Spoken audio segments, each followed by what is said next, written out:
எது நடந்தாலும் அல்லாஹ்வுடைய நாட்டம் இல்லாமல் நடக்காது. இன்னா லில்லாஹி வ இன்னா இலைஹி ராஜிஊன். எது நடந்தாலும் ஒரு வார்த்தை சொல்லிருங்க, யா அல்லாஹ் நானே உனக்கு சொந்தம், உன் பால் திருப்ப வர இருக்கிறேன். என்ன அர்த்தம் அதுக்கு? யா அல்லாஹ் எனக்கே எக்ஸ்பயர் டேட் இருந்தா என் வீட்டுக்கு எக்ஸ்பயர் டேட் இருக்காதா? யா அல்லாஹ் எனக்கே எக்ஸ்பயர் டேட் இருந்தா என்னுடைய போனுக்கு எக்ஸ்பயர் டேட் இருக்காதா? அல்லாஹ்வுடைய நல்லடியார்களே, இந்த மாதிரி அடிக்கடி சிந்திக்க பாருங்க. நான் பெயருவேன் இந்த உலகத்தை விட்டு, நான் இந்த உலகத்தை விட்டு போற நாள் நெருங்குது. இப்படி நினைத்தால் உங்களை விட்டு எந்த சொத்து போனாலும் அது பாரமா இருக்காது. உளவியலாளர்கள் சொல்றாங்க, நிஜமாக கவலை என்பது மன பிரம்ம. கவலை என்று உருவாகிறது மனசுல. இந்த மனசாலே இது இல்லாமல் ஆக்கலாம். உதாரணத்துக்கு சொல்றேன் கேளுங்க. நான் இதுக்கு முன்னாடி ஐபிஎம்லயும் சொன்னேன், ஒரு கவுன்சிலிங், ஒரு மோதிரம் காணல, ரிங் காணலன்னு ஒரு ஆள் வந்தா அவங்களுக்கு எப்படி நாங்க கவுன்சிலிங் பண்ணுவோம் தெரியுமா? ரிங் எடுத்து காணலையா அளந்துட்டு வர்றாங்க, அவங்களுக்கு சொல்லுவோம், அப்படியா கொஞ்சம் போய் தேடி பாருங்க. பல கவுன்சிலிங் மெத்தட் இருக்கு, ஒரு மெத்தட் தான். வீட்டில் போய் தேடி பாருங்க, ரிங் இருக்குமே அல்மாரில. அவர் ஹஸ்பண்ட் சொல்லிடுவோம், அவங்க ரிங் காணல தானே, அவங்க அதே மாதிரி காப்பையும் எடுத்துருங்க, காப்பையும் முள்ள ஒளிச்சு வச்சிருங்க, அவங்களை குணப்படுத்துறதுக்கு நாங்கள் அதை செய்யறோம்னு சொல்லுவோம். அவர் காப்பையை ஒளிச்சு வச்சிருவாரா? போற பொம்பளை என்ன ஆயிருவா, போய் தேடி தேடி தேடி பார்த்து வந்ததை விட ஒப்பாரி வச்சுட்டு வருவா. நான் வந்தது உங்கள்ட்ட மோதிரம் காணலன்னு தான், இப்ப காப்பும் சேர்ந்து காணல. அப்புறம் அந்த கொஞ்ச நேரத்துக்கு அவருக்கு இது பண்ணி, வாங்க எல்லாரும் போய் தேடி காப்பை தேடுவோம், அந்த ஒளிச்சு வச்ச இடத்துல இருந்து காப்பை வச்சு தேடினு வைங்க. அந்த பொம்புளைக்கு கவலை மறந்துடும். காப்பை கண்ட உடனே அம்மாடி காப்பு கிடைச்சிட்டு, அந்த மோதிரம் போனா போட்டும், அது 7000 தானே, அது 10,000 மோதிரம் தானே, இது 2 பவுன் காப்பு 1 லட்சம் அப்படின்னு மனசு ஆறுதல் அடைஞ்சிரும். இது மனித இயல்பு. இப்ப உங்கள ஒரு ஆளுக்கு நோய் இருந்தா, இப்ப நான் சொல்றேன், இந்த நோய் உங்களுக்கு மட்டும் இருந்தா நீங்க கவலைப்படுவீங்க. புத்தளத்துல பாதி பேருக்கு நோய், இதே நோய் என்ன செய்வீங்க? அவங்களுக்குமா அடுத்து பரவாயில்ல, நோய் பரவாயில்ல, காய்ச்சல் உங்களுக்கு பரவாயில்ல போயிருங்க, அவங்களுக்கு இருக்குது இவங்களுக்கு இருக்குது, எனக்கு மட்டும்தான் நினைச்சா அந்த பிரச்சனை வரும். நம்பர் 1, எப்ப எனக்கு மட்டும் நினைச்சிடாதீங்க. நான் அதுதான் ஆரம்பத்தில் போட்ட பேஸ்மெண்ட். பணக்காரனுக்கும் பிரச்சனை, ஏழைக்கும் பிரச்சனை, எல்லாருக்கும் பிரச்சனை. எனக்கு மட்டும் நினைச்சுங்கண்டா அதுதான் நிம்மதியை கிடைக்கும். 2வது எப்பயுமே மனப்பிரமம் தான். 5 கோடி உங்க கையில தர்றேன்னு வைங்க, இதை விட நீங்க எப்ப சந்தோஷப்படுவீங்க தெரியுமா? 5 கோடி உங்களுக்கு கிடைக்கும் என்ற ஒரு நம்பிக்கை சொல்லுவாங்களே, ஒரு மாசத்துக்கு முன்னாடி எப்ப 5 கோடி கிடைக்க போகுது, அப்ப சந்தோஷப்படுற அளவு கூட 5 கோடி கிடைச்ச பிறகு சந்தோஷப்பட மாட்டீங்க. 5 கோடியை கையில வச்ச பிறகு கணக்கு, ஆகா பேத்தி பேரனுக்கெல்லாம் கொடுக்க போல எல்லாம் போயிருமே, போதாம் போயிருமே. 5 கோடி கையில வந்தா கவலை வரும். 5 கோடி கிடைக்கும் என்று கேட்பீங்களே, அப்ப சந்தோஷம் வரும். உளவியலாளர்கள் சொல்றாங்க, நம்பிக்கையில தான் சந்தோஷமும் கவலையும் இருக்கு. இந்த பாயிண்ட் நான் விவரமா ஒரு அவருக்கு சரி விளக்கணும், ஆனா 5 நிமிஷத்துல முடிச்சிடுறேன், நல்லா புரிச்சுக்கோங்க. இது சைக்காலஜிக்கல் பாயிண்ட். நம்பிக்கையில தான் சந்தோஷம் இருக்குது.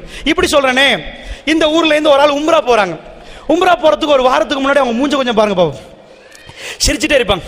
மக்காவில் வெயிலோ தெரியாது, நிறைய சனமோ தெரியாது, நான் உம்ரா போறேன் அப்படின்னு அடிக்கடி மக்காவை நினைப்பாங்க. உடம்பு வேணுமான புத்தகத்தில் இருக்கலாம், மனசு மக்காவில் இருக்கும். சில பேர் வெளிநாட்டுக்கு போற நேரம், அந்த சுற்றுலா போற நேரம் அதையும் நினைப்பாங்க. இப்ப என்ன ஆகுது, அவங்க மனசு அங்க போய் இறங்கி அந்த கிரியை முடிச்ச பிறகு அது முடிஞ்சிடும். நினைச்சிட்டு இருக்கிற அளவுக்கு சந்தோஷம் கூட சில நேரம் அடைகிற நேரம் இருக்காது.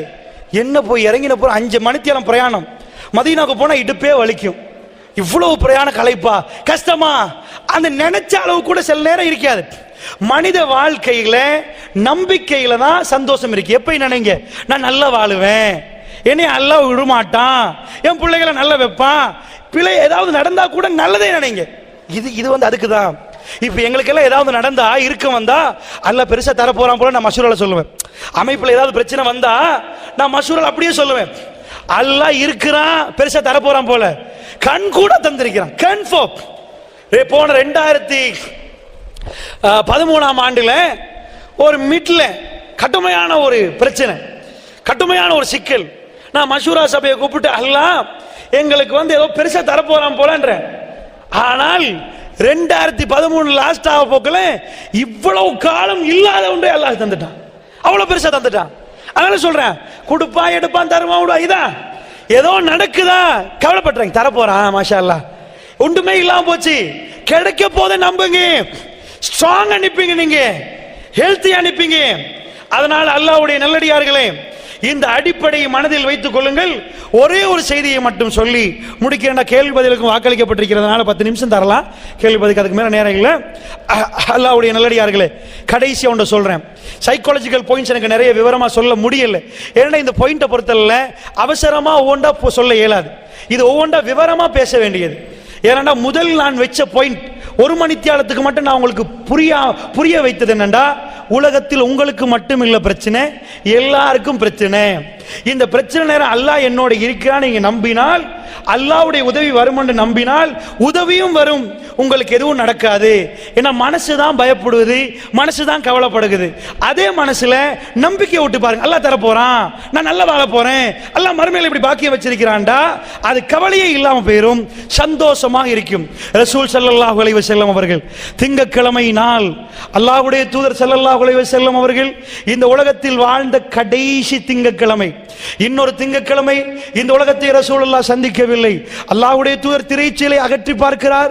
மக்கள் எல்லாம் பள்ளிவாசலில் சுபஹ் தொழுகைக்காக வந்திருக்கிறார்கள். ரசூலுல்லாஹ் ஒரு புன்முறுவல் பூக்கிறார். ஏனென்று சொன்னால் தான் வருகிற நேரத்தில், இந்த உலகத்துக்கு நபியாக அனுப்பப்படுகிற நேரத்தில் தொழுபவர்கள் யார் என்று தேடக்கூடிய அளவுக்கு இருந்த நேரத்தில் அல்லாஹ்வுடைய தூதர் அவருடைய பெரும் புரட்சி மிக்க பிரச்சாரத்தில் அல்லாஹ் வைத்த பரக்கத்தின் காரணமாக ஏராளமானவர்கள் அந்த அதிகாலை பொழுதில் அவர்கள் தூங்காமல் அல்லாஹ்வுடைய அந்த ஆலயத்துக்கு வந்து ஜிக்ரோடு இருக்கிறார்கள். தொழுகை நடத்தப்படுகிறது. அபூபக்கர் சித்திக் அவர்கள் ரலியல்லாஹு அன்ஹு பின்னாடி வருகிறார். ரசூலுல்லாஹ் கையால் சைக்கினை பண்ணி, இல்லை எனக்கு தொழுகைக்கு வருகிற அளவுக்கு சக்தி இல்லை என்று சிரித்து விட்டு கையால் சைக்கினை பண்ணி விட்டு வந்தார்கள். அந்த நாள் காலையிலே ரசூலுல்லாஹ் பல சந்திப்பு நடத்துவார்கள். அதிலே ஒரு சந்திப்பு, ஃபாத்திமா ரலியல்லாஹு அன்ஹா அவர்கள் திங்கட்கிழமை சுபஹுக்கு பிறகு லுஹருக்கு முன்னாடி ஒரு நேரத்தில் ரசூலுல்லாவை கடைசியான சந்திப்புக்கு வருவார்கள்.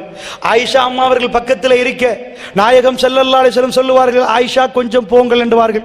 ஆயிஷா நாயகி தூரம் இருக்க ஃபாத்திமா நாயகி ரசூலுல்லாஹ் தன்னுடைய ஈரக்குலை என்று சொன்ன தன்னுடைய மகள் ஃபாத்திமா ரலியல்லாஹு அன்ஹா பேசுவார்கள். ஃபாத்திமா ரலியல்லாஹு அன்ஹா அவர்கள் அழுகிறார்கள். அல்லாஹ்வுடைய தூதர் ஸல்லல்லாஹு அலைஹி வஸல்லத்தை பார்த்து அழுகிறார்கள். ஃபாத்திமா ரலியல்லாஹு அன்ஹா மறுபடி சிரிக்கிறார்கள்.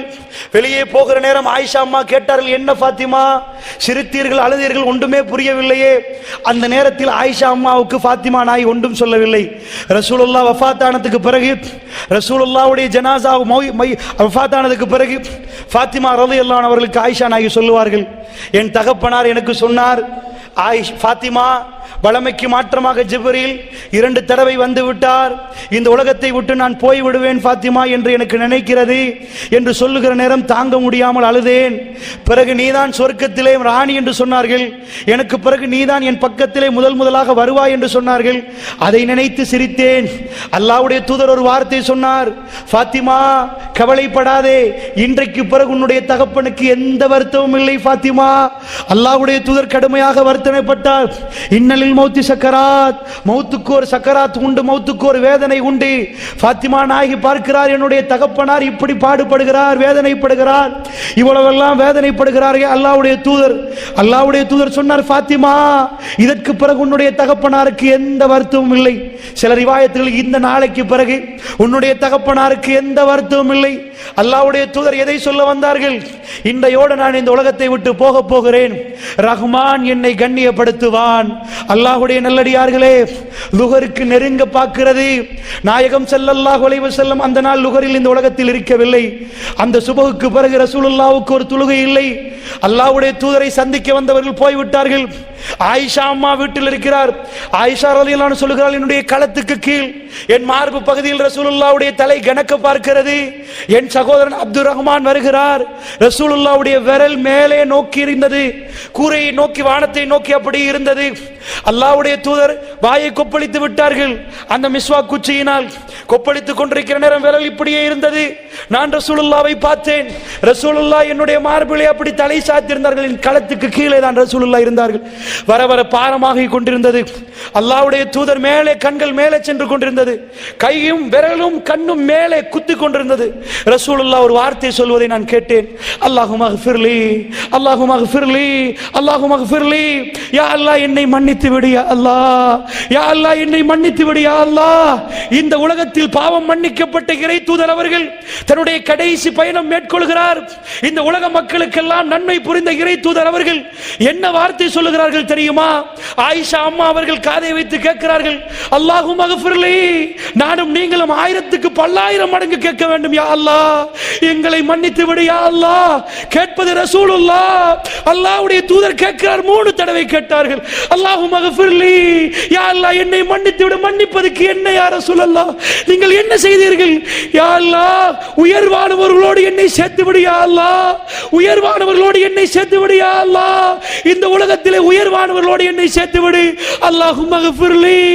ஆயிஷா அம்மா சொன்னார்கள், ரசூலுல்லாஹ்வுடைய விரல் மடிந்தது, ரசூலுல்லாஹ்வுடைய விரல் மடிந்தது, அந்த கண் அப்படியே நிலையாக குத்தியது. ரசூலுல்லாஹ் எங்களை விட்டு பிரிந்து விட்டார்கள். அல்லாஹ்வுடைய தூதர் மௌனமாகி விட்டார்கள். இன்னா லில்லாஹி வ இன்னா இலைஹி ராஜிஊன். ஆனால் ஆயிஷா ரலியல்லாஹு அன்ஹா அவர்களுக்கு தாங்க முடியவில்லை. அந்த சமுதாயம் இந்த வேதனை எப்படி தாங்கியிருக்கும்? திங்கட்கிழமை, செவ்வாய்க்கிழமை, புதன்கிழமை ராத்திரி மஷூரா, அல்லாஹ்வுடைய தூதருக்கு ஒவ்வொருவரும் வந்து ஜனாசா தொழுவிக்கிறார்கள். நபிமார்கள் எங்கே மரணித்தார்களோ அங்கே அடக்கம் செய்யப்பட வேண்டும். நபிமார்களுடைய உடல் இந்த மண் சாப்பிடாது. புதன்கிழமை ராத்திரி ஆயிஷா அம்மா சொல்லுகிறார்கள், நான் வீட்டில் இருக்கிறேன், வாள் சத்தம் கேட்கிறது, சவாலால் மண்ணை தோண்டுகிறார்கள்.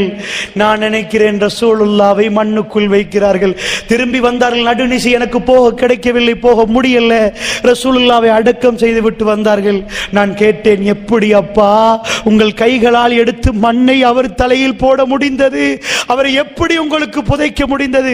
இந்த உம்மத்திலே இந்த மகா பெரும் வேதனையான இந்த சம்பவத்தை இன்றைக்கும் எங்களுக்கு வேதனையாக இருக்கிறது.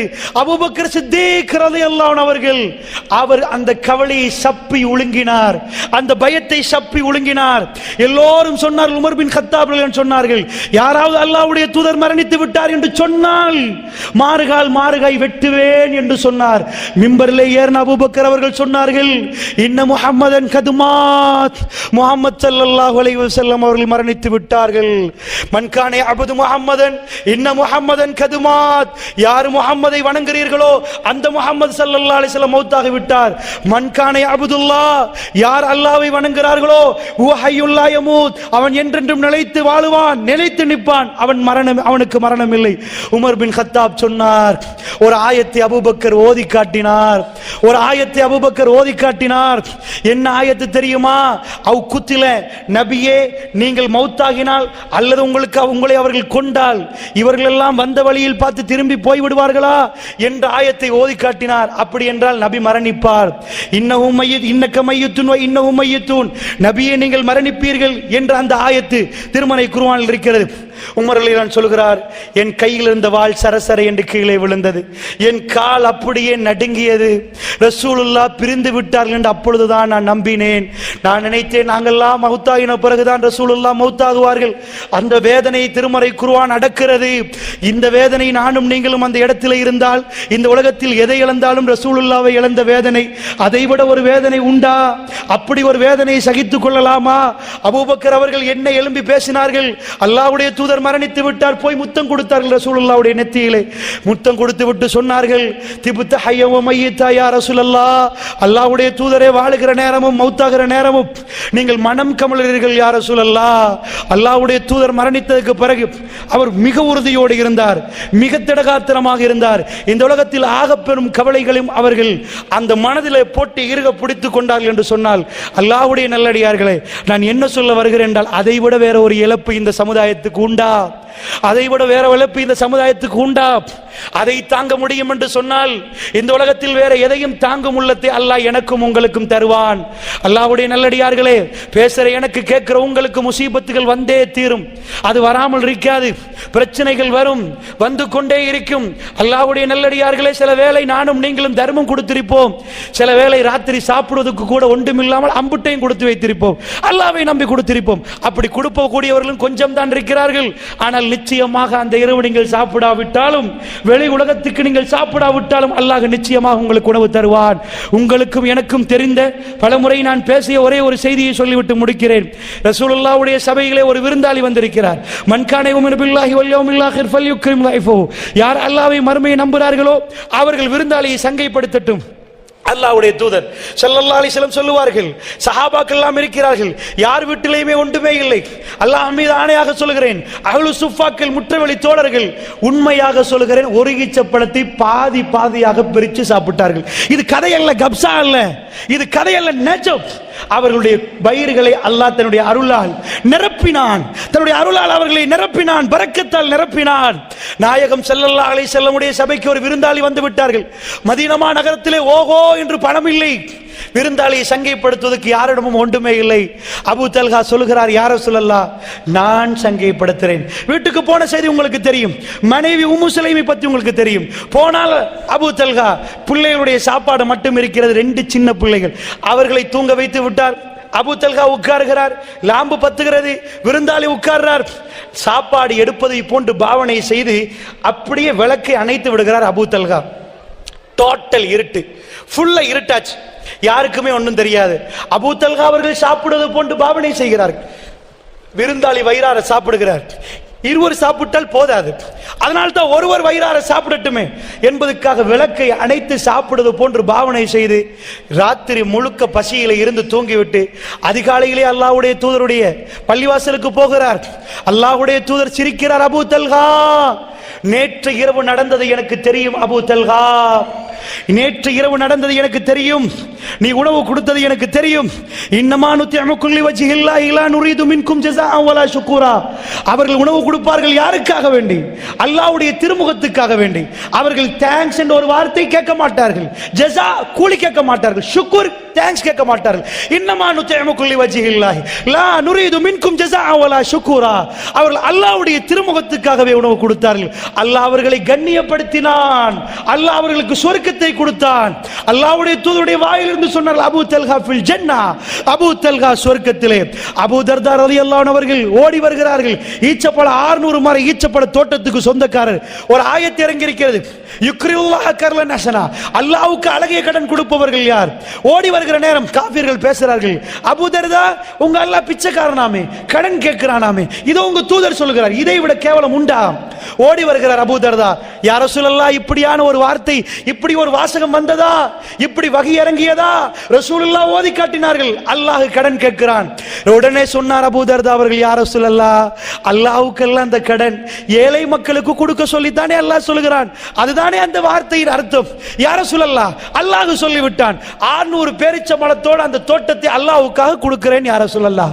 வாக்குறுதி முடிந்து விட்டது. வீட்டுக்கு போகிறார், மதிலிலே காலை வைக்க பார்க்கிறார். அவருடைய மனசு சொல்லுது, அல்லாஹ்வுக்கு வக்ஃப் செய்து விட்டேன், அல்லாஹ்வுக்கு கொடுத்து விட்டேன். கத்திரர், உம்மு தர்தா, யா உம்மு தர்தா, உம்மு தர்தா, ஓடி வந்து விடுங்கள், இது அல்லாஹ்வுக்கும் அல்லாஹ்வுடைய தூதருக்கும் கொடுத்து விட்டேன், இந்த 600 பேரிச்ச மரத்தோட தோட்டத்தை கொடுத்து விட்டேன், எனக்கும் உங்களுக்கும் இங்கே இருப்பதற்கு அனுமதி இல்லை. அந்த பெண் எப்படி வருகிறார், பஹ் பஹ், என்ன நலவு, என்ன நலவு, என்ன வியாபாரம், என்ன வியாபாரம், மாஷா அல்லாஹ், வெற்றிகரமான வியாபாரம் என்று சந்தோஷமாக தோட்டத்திலிருந்து வெளியே வந்து, அல்லாஹ்வுக்கு கொடுத்து விட்டீர்களா, அல்லாஹ்வுக்கு கொடுத்து விட்டீர்களா? அல்லாஹ்வுடைய நல்லடியார்களே, அவர்கள் சந்தோஷமாக வாழ்ந்தார்கள். அவர்களுடைய ஜனாசாக்கள் போகிற நேரம் இந்த உலகத்தில் கண்கள் கலங்கி பிரார்த்தனைகளோடு அது மக்பராக்கில் அடக்கம் செய்யப்பட்டது, கபர்களில் அடக்கம் செய்யப்பட்டது. அல்லாஹ்வுடைய நல்லடியார்களே, அது வாழ வேண்டிய வாழ்க்கை.